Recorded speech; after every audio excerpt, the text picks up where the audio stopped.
గత ఎన్నికల్లో పిఠాపురం నుంచి తొలిసారి ఎమ్మెల్యేగా బరిలోకి దిగిన జనసేన అధినేత పవన్ కళ్యాణ్ కోసం తాను పోటీ నుంచి తప్పుకుని పూర్తి స్థాయిలో మద్దతు ఇచ్చి గెలిపించిన టీడీపీ నేత వర్మలో అసంతృప్తి క్రమంగా పెరుగుతోంది. ముఖ్యంగా ఎన్నికల సమయంలో పవన్ కోసం తనను పోటీ నుంచి తప్పించి ప్రభుత్వం రాగానే తొలి ఎమ్మెల్సీ ఇస్తానని మాటిచ్చి తప్పిన చంద్రబాబుతో పాటు తనను దూరం పెడుతున్న జనసేనపై ఆయన సన్నిహితుల వద్ద ఫైర్ అవుతున్నారట. ఇదే క్రమంలో వర్మ తాజాగా ట్విట్టర్లో ఓ సంచలన ట్వీట్ చేశారు.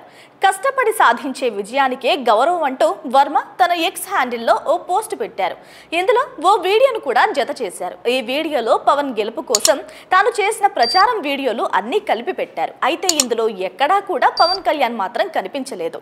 వీడియోలో కేవలం తాను పవన్ గెలుపు కోసం చేసిన ప్రచారం దృశ్యాలు మాత్రమే ఉన్నాయి. దీంతో పాటు వర్మ పెట్టిన ట్యాగ్ లైన్ చూస్తే పవన్ కష్టపడి విజయం సాధించలేదని తానే కష్టపడి పవన్ ను గెలిపించాలనే అర్థం వచ్చేలా ఉంది. దీంతో వర్మ తీరుపై జన సైనికులు మండిపడుతున్నారు.